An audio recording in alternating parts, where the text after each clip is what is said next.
देश के प्रधानमंत्री नरेंद्र मोदी हर चुनाव के समय में उसको बड़ा घुसपैठियों का मुद्दा बनाने की कोशिश करते हैं। वो अपनी नाकामी, अपनी असफलता का ढिंढोरा खूब जोर शोर से पीटते हैं। एक साल में ऑन एन एवरेज जितने घुसपैठियों को देश के बाहर निकाला जा रहा था, उसका लगभग 1/3 भी 5 साल में नहीं निकालेंगे। बातें बड़ी बड़ी, काम जमीन पे कुछ नहीं। कि मनमोहन सिंह की सरकार नरेंद्र मोदी की सरकार से बहुत बेहतर काम कर रही थी, तो शायद भारत के इतिहास के सबसे कमजोर गृह मंत्री होंगे। देश के साथ झूठ बोला गया, देश को गुमराह करने की कोशिश की गई। तो ये जो घुसपैठिए शब्द का इस्तेमाल होता है ना, दरअसल ये मुसलमानों को टारगेट करने की कोशिश की जाती है। घुसपैठियों का मुद्दा नरेंद्र मोदी सरकार की अब तक की सबसे बड़ी असफलताओं में से एक असफलता है। तो अब ये मुद्दा चल नहीं रहा, जानबूझ के चलाने की कोशिश कर रहे हैं।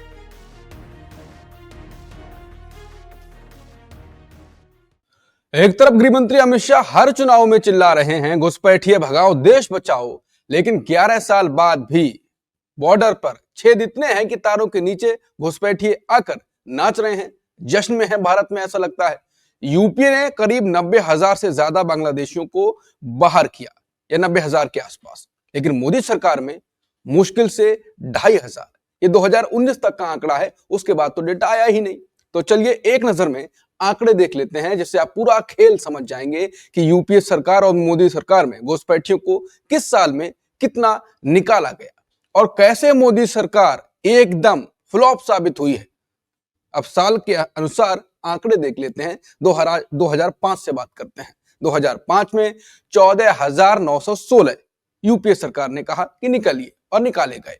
2006 में 13,692 यूपीए सरकार ने निकाले। अब यूपीए का लगातार बताऊंगा मैं। 2007 में 12,135, 2008 में 12,625, 2009 में 10,602, 2010 में 6,290, 2011 में 6,761, 2012 में 6,537, 2013 में 5,234 यूपीए सरकार का ये कार्यकाल था।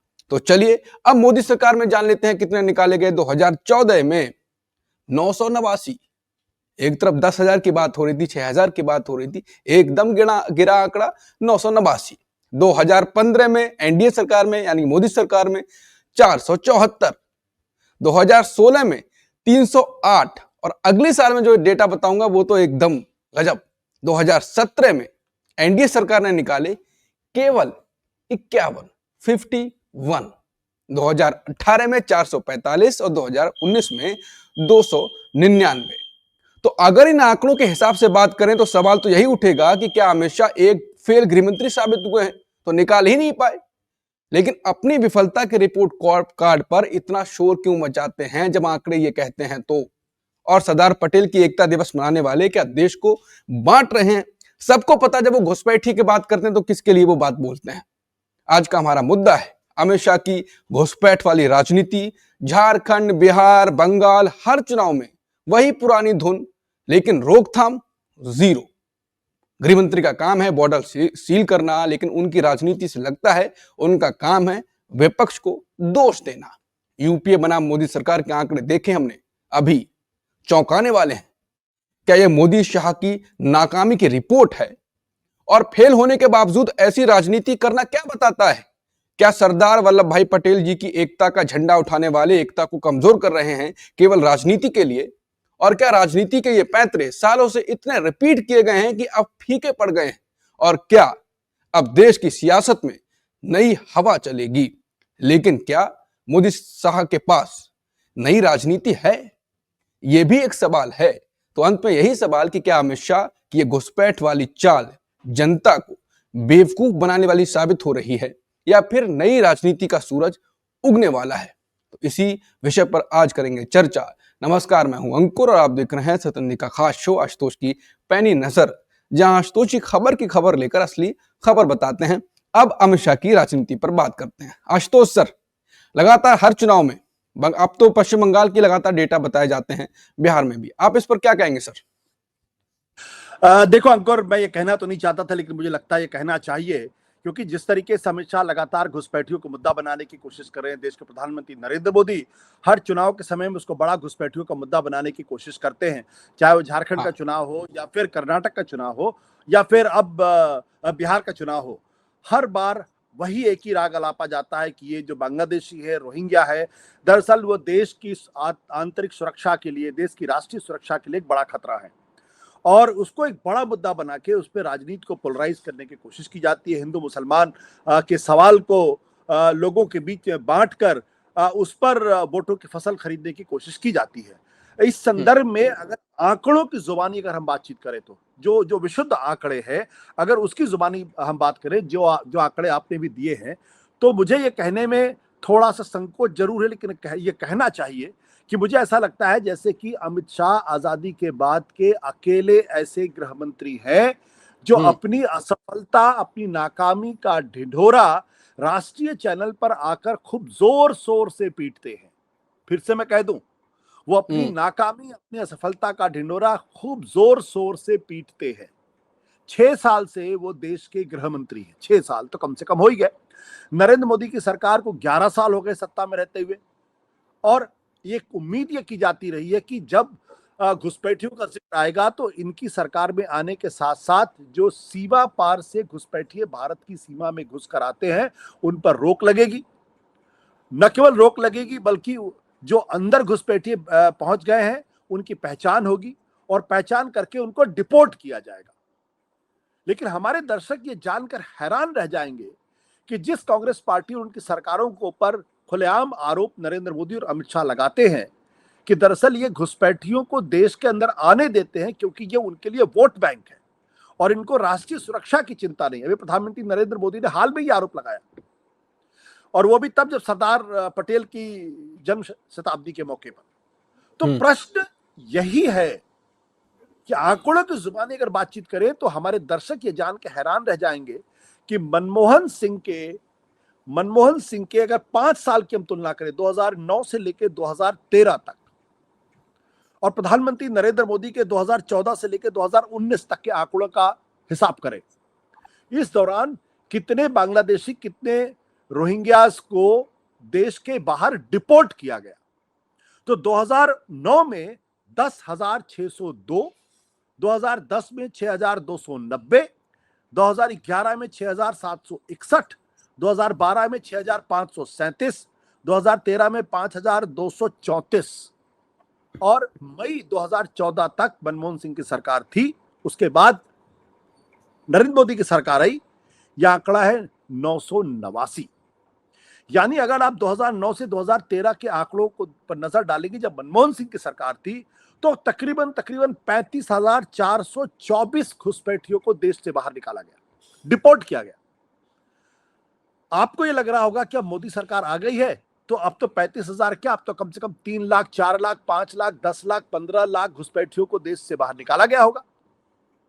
आप जान के चौंक जाएंगे, सिर्फ और सिर्फ 5 सालों में 2014 से 2019 के बीच में रफ एस्टिमेट और डेटा के माध्यम से अगर बताएं तो 2,569, यानी 2009 से लेकर 2013 तक एक साल में ऑन एन एवरेज जितने घुसपैठियों को देश के बाहर निकाला जा रहा था उसका लगभग 1/3 भी 5 साल में नहीं निकाले गए।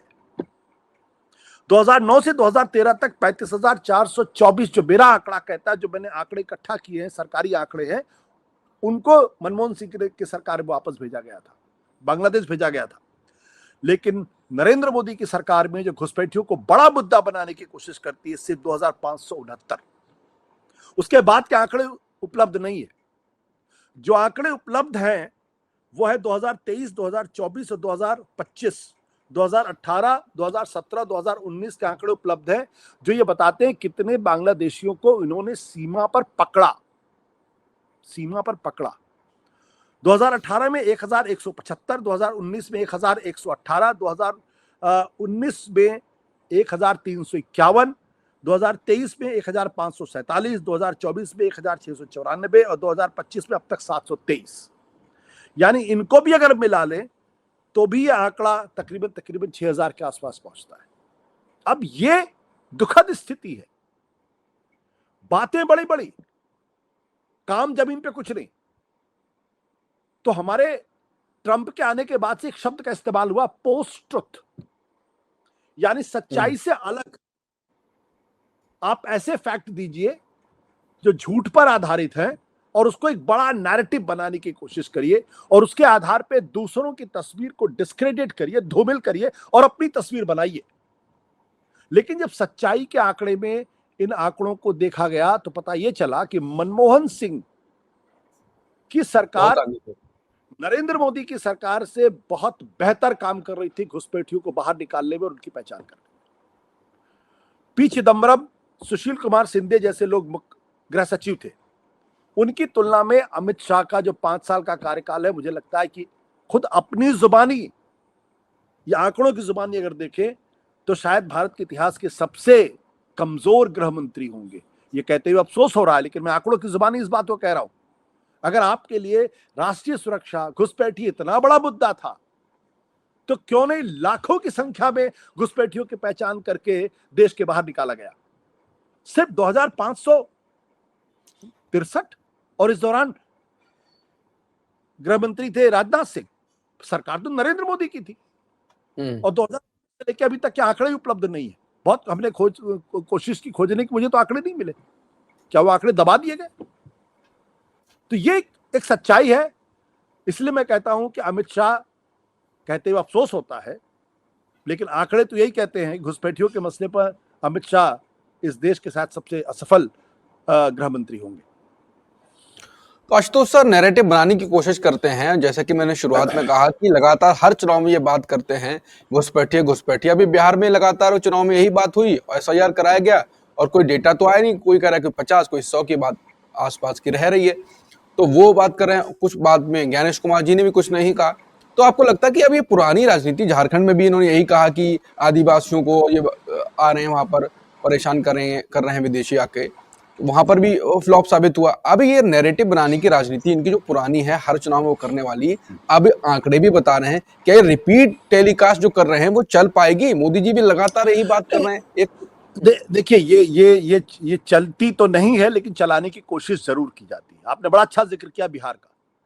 आपको याद होगा कि बिहार में जब एसआईआर हो रही थी, बड़े पैमाने पर कहा गया कि भाई जो इस देश के नागरिक नहीं है वो वोटर कैसे हो सकते हैं। चुनाव आयोग सुप्रीम कोर्ट पे अड़ा रहा, अंत में सुप्रीम कोर्ट को फैसला सुनाना पड़ा, इस बारे में आदेश देना पड़ा। सोर्सेज के हवाले से खबर आई कि बड़ी संख्या में बांग्लादेशियों की पहचान हुई है एसआईआर में, बड़ी संख्या में। जब आंकड़े आए तो एक भी बांग्लादेशी का जिक्र नहीं, इस पूरी लिस्ट एक भी विदेशी नागरिक का जिक्र नहीं। तो जो ऑफिशियल लिस्ट चुनाव आयोग की, इसको क्या कहा जाए? देश के साथ झूठ बोला गया, देश को गुमराह करने की कोशिश की गई। और सबसे बड़ा जो उदाहरण दिया जाता है वो असम का उदाहरण दिया जाता है। 2016 में नरेंद्र मोदी की सरकार ने कहा कि 2 करोड़ घुसपैठी इस देश के अंदर है। अगर 2 करोड़ थे तो पहचान होकर निकालते आप। चलिए असम का जिक्र कर लेते। 2019 में असम में एनआरसी की एक फाइनल लिस्ट आती है। उसके पहले कहा जा रहा था कि असम में तो करोड़ों की संख्या में, कोई कह रहा था 60 लाख, कोई कह रहा था 40 लाख, कोई कह रहा था 80 लाख, 55 लाख। जब एनआरसी की गई तो पहले जो रफ ड्राफ्ट आया उसमें तकरीबन 41 लाख लोगों के नाम आए। 41 लाख आबादी से 41 लाख लोगों को एक्सक्लूड किया गया।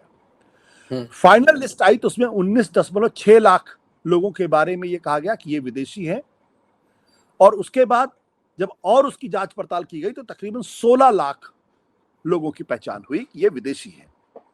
हैरानी की बात यह कि घुसपैठियों का जिक्र करके दरअसल मुसलमानों के ऊपर हमला किया जाता है, उनको कटघरे में खड़ा किया जाता है और बार बार कहा जाता है इनकी वजह से डेमोग्राफी बिगड़ रही है, आबादी का संतुलन बिगड़ रहा है।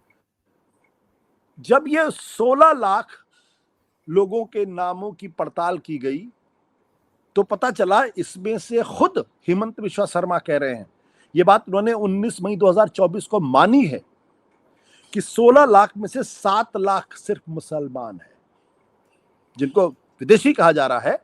16 लाख जो विदेशियों की लिस्ट है उसमें सिर्फ 7 लाख मुसलमान है। हिंदू जो बंगला बोलते हैं लेकिन विदेशी हैं, ऐसे 5 लाख लोग हैं। हिंदू जो विदेशी हैं लेकिन असमी भाषा बोलते हैं, ऐसों की संख्या 2 लाख है। और गोरखा 1.5 लाख, यानी 16 लाख विदेशियों की पहचान हुई जो घुसपैठिए थे।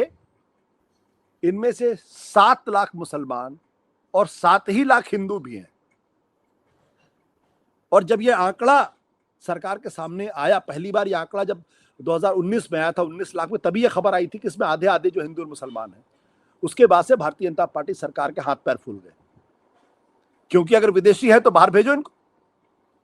आज तक इस रिपोर्ट पर कोई कार्रवाई नहीं हुई है। तो ये जो घुसपैठिए शब्द का इस्तेमाल होता है ना, दरअसल ये मुसलमानों को टारगेट करने की कोशिश की जाती है। और अगर विदेशी है तो चाहे हिंदू है मुसलमान, उससे क्या फर्क पड़ता है, आप उनको बाहर भेजिए। और अगर आप नहीं बाहर भेजना चाहते, जो CAA की तरफ जो कानून आया था, जो अपने आप में संवैधानिक तौर पर एक गड़बड़ कानून है, तो 7 लाख हिंदुओं की पहचान आपने की जो विदेशी, उनको नागरिकता दीजिए, और जो 7 लाख मुसलमान जो आए उनको आप बाहर भेजिए। ऐसा तो हुआ नहीं।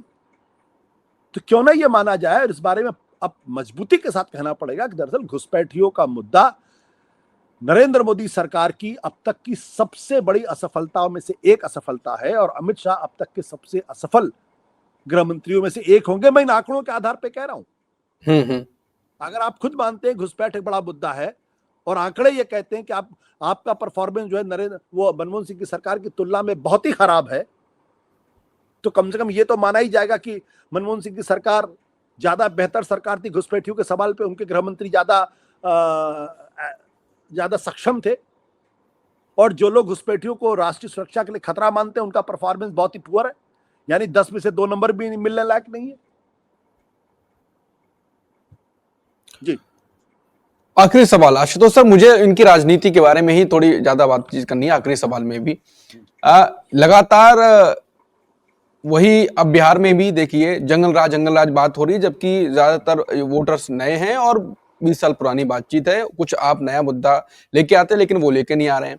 वहां पर भी घुसपैठिया करा, पश्चिम बंगाल में भी घुसपैठिया होना शुरू हो गया, झारखंड में भी किया, लगातार हर में यही कर रहे हैं। कुछ नया कार्ड लेके नहीं आ रहा, रिपीट करते हैं। तो रिपीट वाली राजनीति कब तक ये काम आ पाएगी, या ऐसा होगा कि आदमी ऊब जाएगा? कितनी भी बढ़िया आप सब्जी खिलाइए लेकिन रिपीट खाइए तो फिर वो कहाँ उसमें दम रहती है, उससे बढ़िया चटनी लगती है।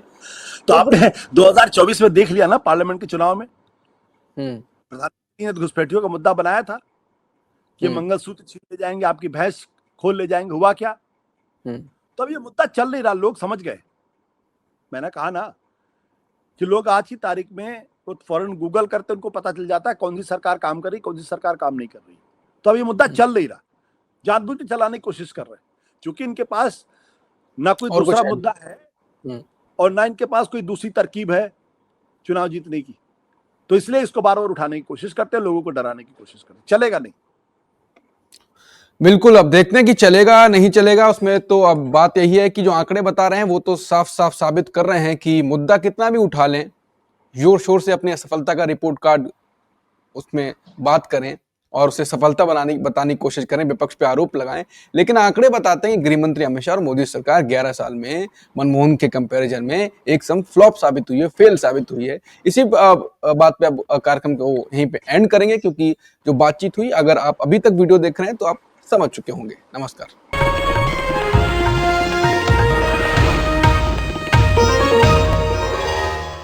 Copyright disclaimer under Section 107 of the Copyright Act 1976. Allowance is made for fair use for purposes such as criticism, comment, news reporting, scholarship, and research. Fair use is a use permitted by copyright statute that might otherwise be infringing.